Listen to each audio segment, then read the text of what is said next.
Hey everybody. I'm outside today. It's Melissa with Build a Better Bakery. So excited to have you here for our hashtag Thursday Faith session. Let me go ahead and make sure we are all good to go. We're going to be talking about 3 targeted marketing strategies that I want you to know about that are based on connection marketing. It's my favorite way to market because it just feels more natural. And I think people sometimes have an issue with marketing because it feels kind of like icky or awkward. So I want to give you those 3 strategies today so that you know what I'm talking about. Okay. I'm sitting outside today. I just felt like being out here.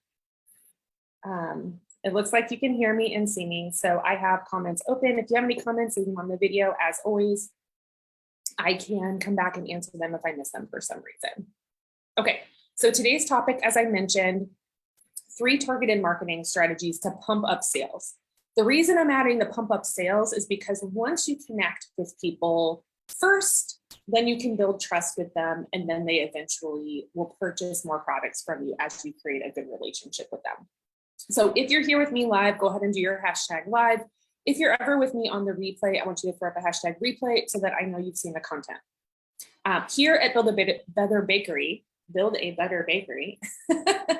we love to help you make baking business simple. That's our biggest goal, our mission, using step-by-step accessible information and genuine support, just like this session. That's why I show up every Thursday at 9 a.m. Pacific Standard Time to give you a little bit of something to think about, a little bit of wisdom for the week, to get your wheels turning on how you can make your business more simple and more successful at the same time.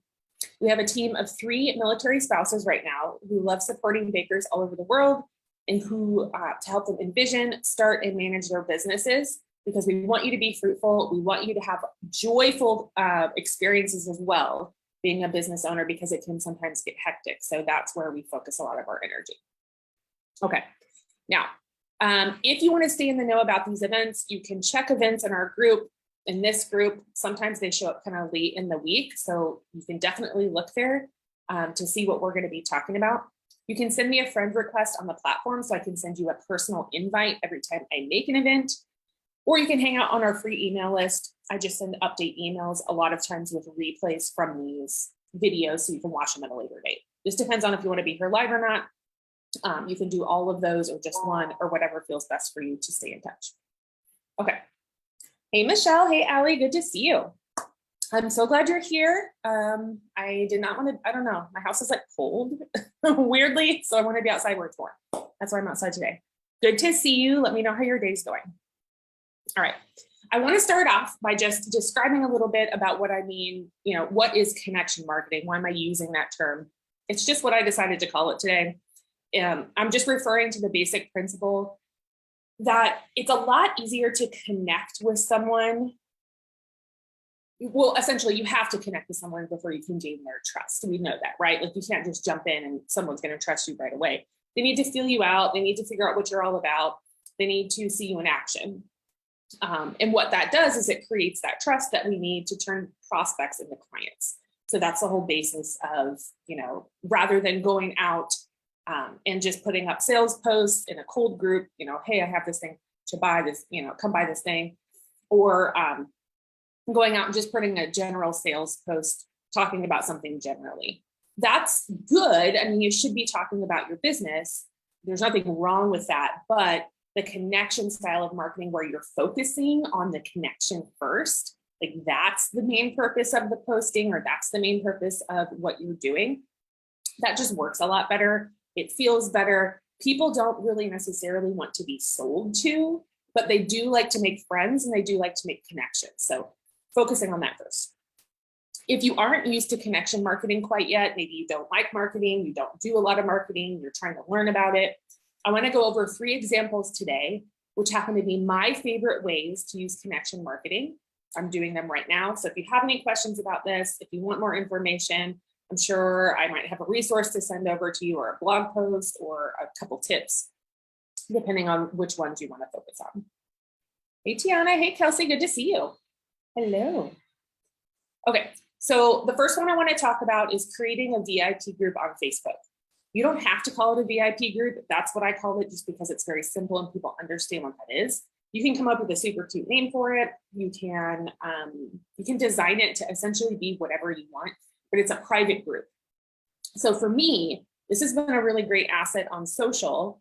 If you didn't know, you're in one right now. So I don't call this the Build a Better Bakery VIP group, but that's essentially what this is. So I have a business page and I have a website and I have all these other things, but this is a private group where I give you connection content, which is what I'm doing right now, to help you in whatever you're trying to do. So for you specifically, I'm trying to help you with your business, which is where a lot of the content is wrapped up in. But if you had a VIP group for your baking business, let's say you help busy moms with their dessert tables for their kids' birthday parties.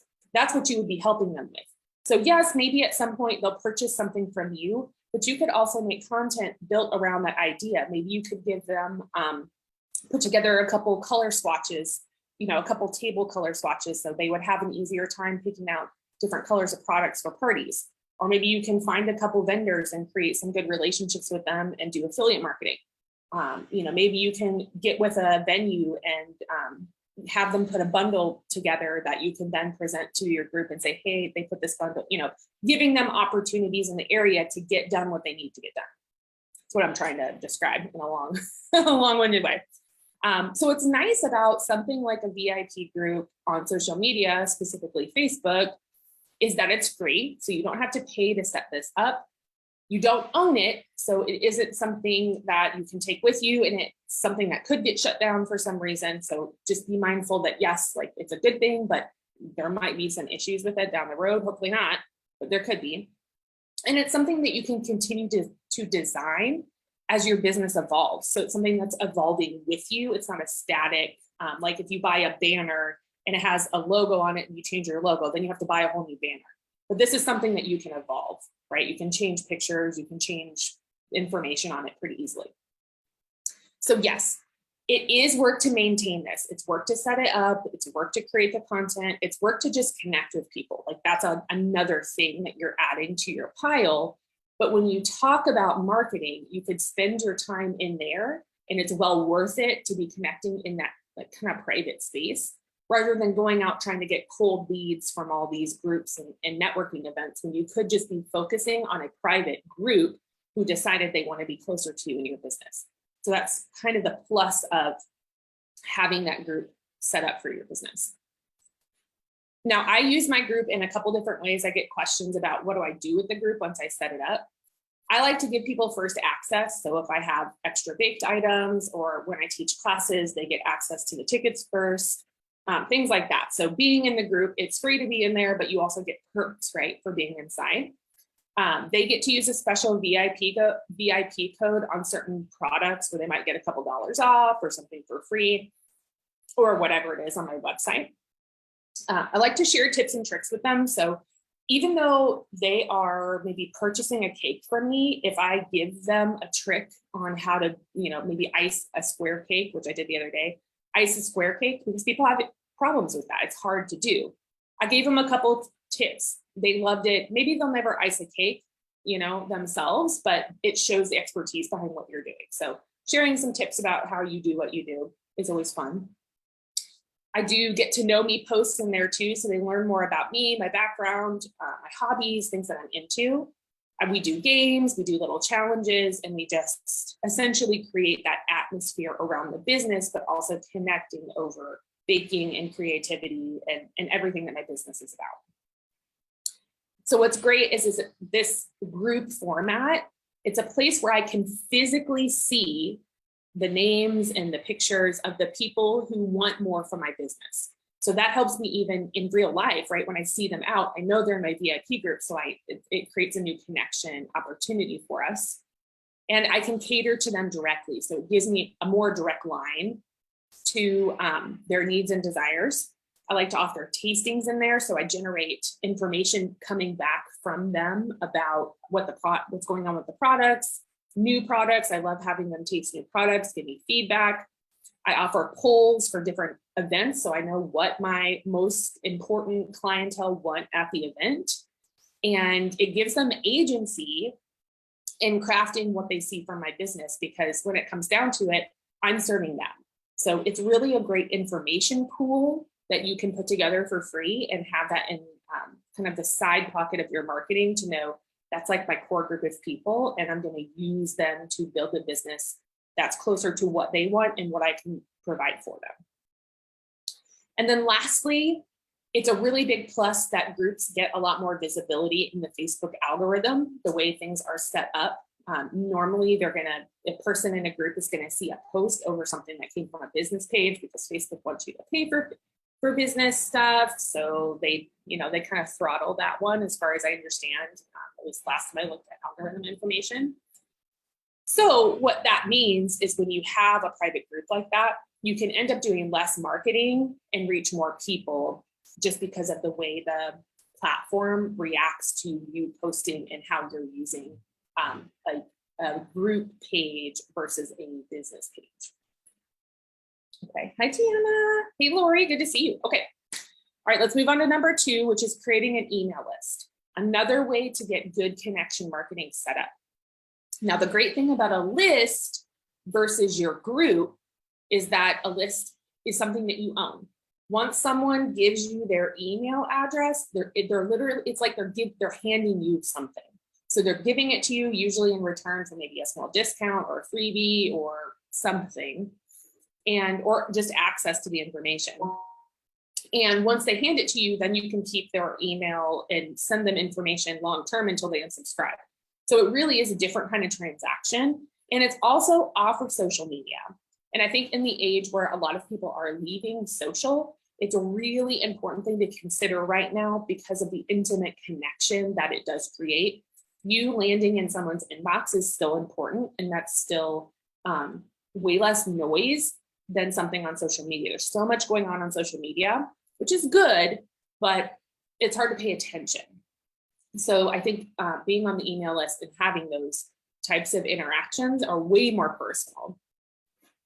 What I do is I use an actual email program. So I'm not using like a free like Gmail situation to send these emails out because I've tried that and I got up to like 80 emails and it was a mess. Like it was just too much. So I don't do that anymore, but I use a paid email program that I really love.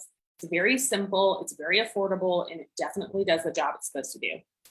And what it does is it helps me easily send out mass emails to the whole list. So I like to send out updates, what's going on. I usually have like a calendar, a list of dates for the month. Like I'm going to be at a vendor event this day. I'm going to do my cookie sale this day. I have a class this day, and I lay it all out and I just email them the calendar. Sometimes I'll send menus if I'm baking brunch one week, I'll send them the menu, see if they want to order anything.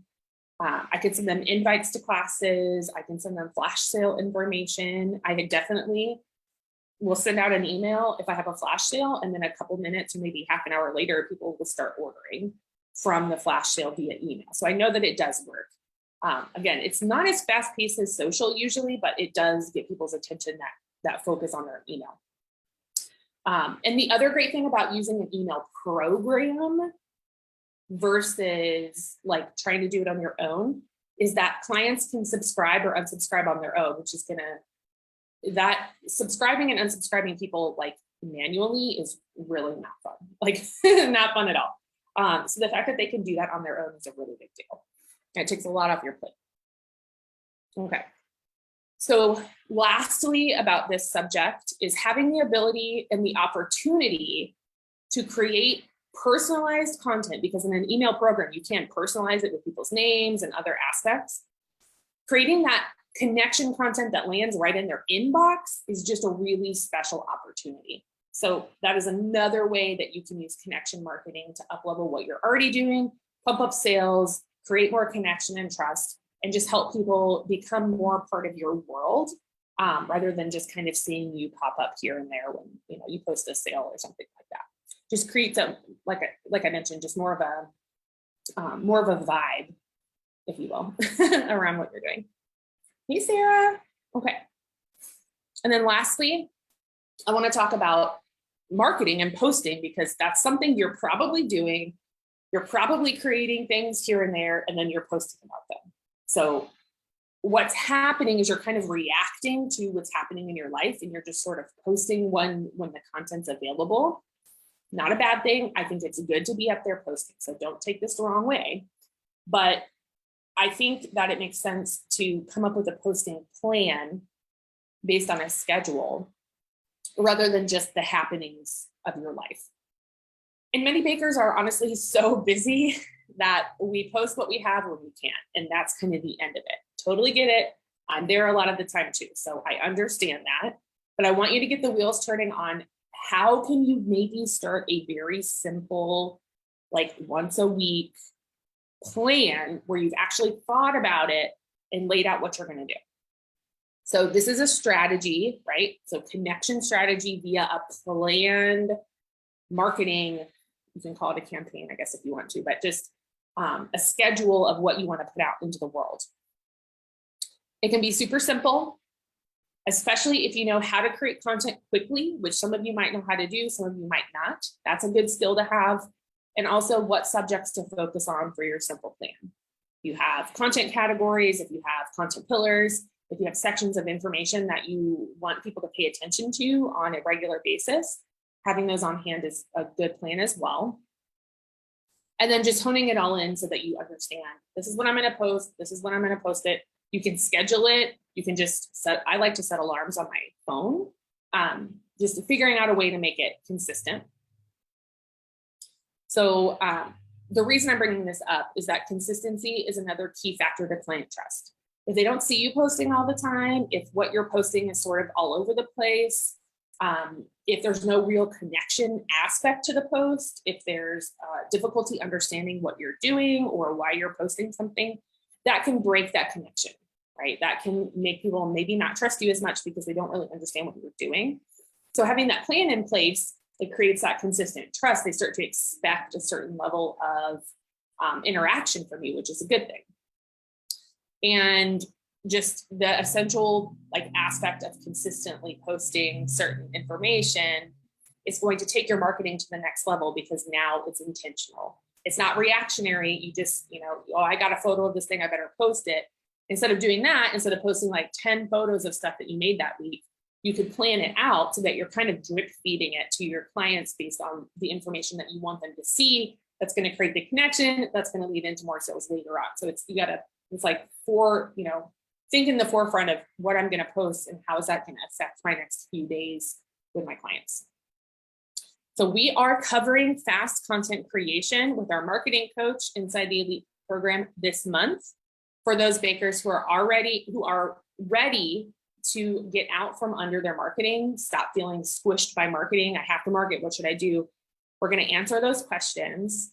We're going to help you start to take control of that specific aspect of your business so that you can figure out how to simply put it together and focus on other things while it's basically kind of more so on autopilot than having to freak out about what do I post every single day. It's already been figured out. You've already planned it out.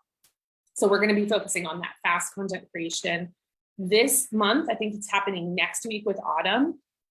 She's going to give you a little challenge so that you can work on those skills so you can figure out how to do that. If you've been on the fence about joining our mentorship and receiving well-deserved assistance, everybody needs help sometimes. So if you've been on the fence and you're not sure if you should do it or not, this could be a great month to hop in and give it a try, especially if marketing has been on your mind. So you're welcome to visit the website to join us, or you can send me a DM or a comment here, and I can send you a link to check out the membership options if you want to see what we have. Okay, not seeing any questions. Thank you so much for hanging out. If you have questions later, you think of something you want to ask me, you can post it here on the video. You can also send me a message, just inbox me, and we can chat about any of these aspects if you have any questions about them. Number 1 was create a VIP Facebook group. Number 2 was create an email list where you can just have that information on hand and email out updates, menus, sales, anything that you have going on, questions, polls, any way to connect. And number 3 was having a plan for posting rather than reacting to what you have going on. So those are the 3 marketing strategies based on connection that you can use to pump up your sales and create a better atmosphere around your business. Okay. You're welcome, Allie. All right.